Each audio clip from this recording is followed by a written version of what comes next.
Water signs, tignan po natin kung ano yung mensahe para sa iyo ngayong araw. Keep in mind po na ito ay general reading lamang, so hindi po lahat ay makaka-relate. So be open-minded. Sa mga hindi pa po nakasubscribe dito sa ating channel, please subscribe na po kayo. And palike na din po ng ating video. At sa mga nais naman po mag-avail ng ating private readings, ng ating Evil Eye Amulet, ng ating Tiars Bracelet, makikita nyo po yung link sa description box.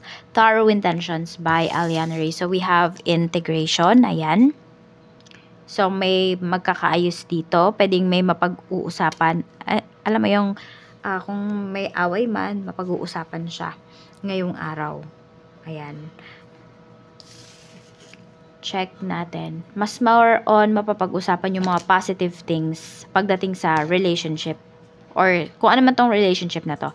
That doesn't mean naman na ito ay romantic relationship lamang. So, we have wish fulfillment. Ayan. So, nandun yung aligned kayo ng person mo. Yung frequency ninyo or nung friends mo, nung family mo. Or kung sino man tong ka-deal mo regarding sa isang transaction. We have luck and doubts. So, aalisin nyo po ito. Kasi sabi ko nga, mas mapag-uusapan ninyo yung mga positive things. Yung mga magagandang mangyayari din also. Pagdating dito sa isang transaction na ito. Or sa isang relationship na ito. Ayan. Tignan natin. Or pwedeng meron dito. Nasa beach kayo ngayong araw na to. Ayan. Tignan po natin. So, diba, parang may, yung iba sa inyo, pwedeng yung profile picture ninyo ngayon is nasa beach. Tapos may sunset. Tapos nakatalikod kayo. It's either nag-iisa ka or with your person. Or family. Check natin pagdating pa sa mga pwedeng mangyari sa araw mo ngayon. Ano pa po yung pwedeng mangyari? Spirit guide.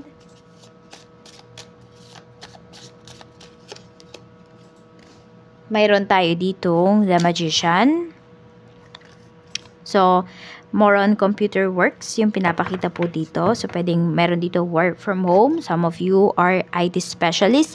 Meron din dito pwedeng nasa call center po kayo. We have Queen of Wands. So, meron dito team leader or nag-excel talaga kayo pagdating sa inyong trabaho. We have the Hierophant. May meeting. Okay, so online meeting lang yung nakikita ko dito. Or pwedeng yung mga anak po ninyo, pwedeng, ngayon, di ba, online class lang naman talaga.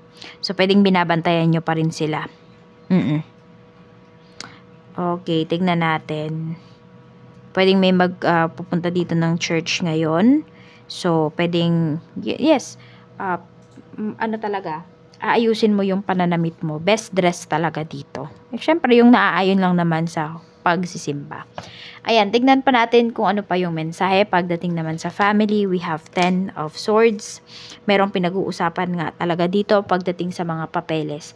So, pwedeng sa family mo may mga inaayos regarding sa bahay, titulo ng lupa, or pwedeng amilyar.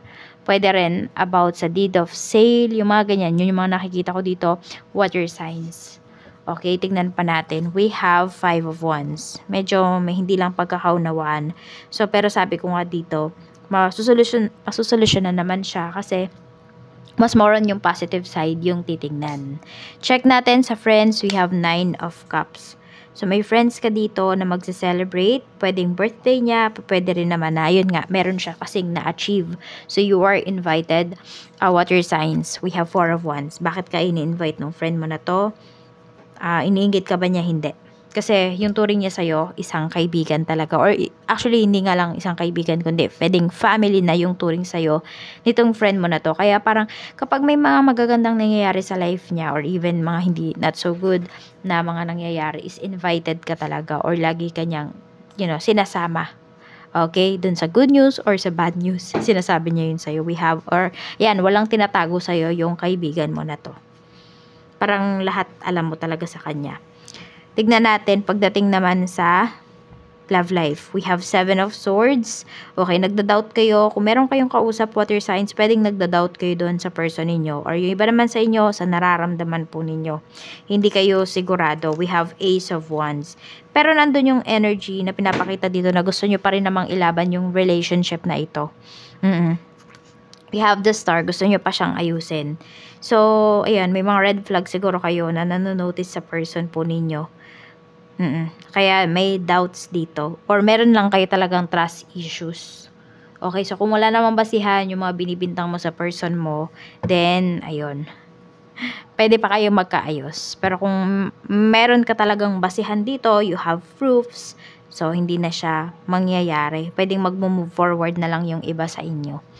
Check natin sa money, we have 5 of cups. Ayan, may mga binili ka bang mga damit dito online for some of you na akala nyo kasya sa inyo pero hindi pala, maliit pala yung size na nabili ninyo. We have Queen of Coins. Ayan. Tapos we have the Hanged Man. Okay, may pera kayo dito na pwedeng hindi nyo pa makuha. So, pwedeng yung iba, ito yon. Pagdating yan sa family. So, meron ka bang pinautang na family members hanggang ngayon, water signs, hindi pa rin nagbabayad. Tapos, meron naman dito, pwedeng regarding nga yan sa property. Kung may binentang property dito, naubos na pala yung pera. So, nagsisisi ka kasi bakit pinagkatiwala mo dun sa tao na yun. O, yung parang hinayaan mo lang ba siya na siya yung mag-ayos ng mga bagay-bagay, tapos yun pala niloko ka. Pero parang pinangakuan ka naman kasi dito na babayaran ka. So, waiting ka pa dito hanggang ngayon.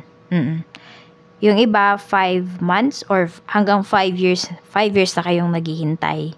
Matagal na rin. The Fool, pagdating naman sa trabaho, we have 2 of Swords. Okay. May natatempt dito na lumipat ng work. Sinasabi sa inyo dito ni Universe, huwag kayong basta-basta magdedesisyon.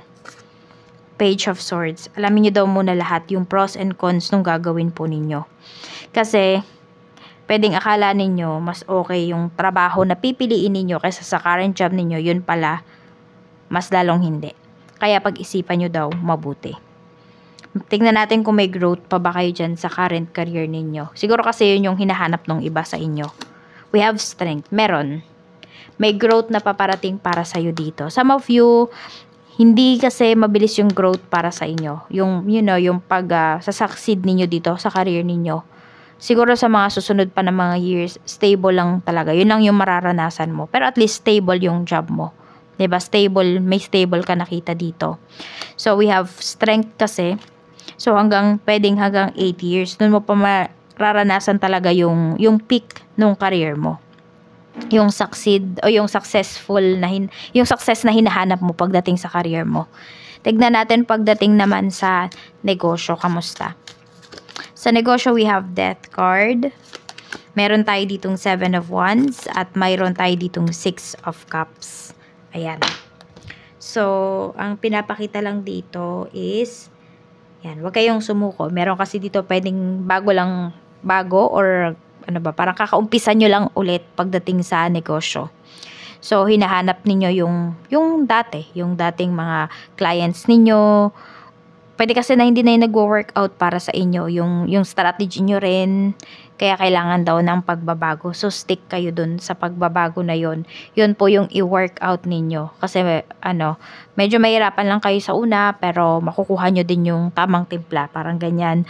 Water signs. Tignan natin kung ano pa yung mensahe para sa'yo. Ano ba yung mga blessings na paparating? Blessings na paparating, Spirit Guide. Blessings na paparating. We have a blessing for the right words. Okay, so ito yun. Kung mayroon man kayong pag-uusapan ng family mo, water signs, maging mahinahon lang. Tignan natin, maglabas ka ng opinion or kung ano man yung sasabihin mo na hindi ka maiipit. So, kailangan mo yata playing safe ka lang dapat. We have a blessing to heal a relationship. Ayan. Kung meron din kayo ditong gustong maayos, hindi lang in terms of finances, kung hindi regarding din sa love life po ninyo. So, dapat medyo, magpakatotoo. Pero dapat, nandun yung magpapakatotoo kayo pero dapat malinaw yung mga sinasabi ninyo. At yung mga sinasabi ninyo, dapat kaya nyong panindigan. Water signs. 35, 28, and 26. Yan po yung inyong lucky numbers. And purple naman po yung lucky color ninyo. So, use your critical thinking ngayong araw na ito. So, wag din talaga puro emosyon. Kaya pag-isipan nyo po yung mga sasabihin ninyo. Yan lamang po. Maraming salamat. Mag-iingat kayo always and more blessings to come. Bye!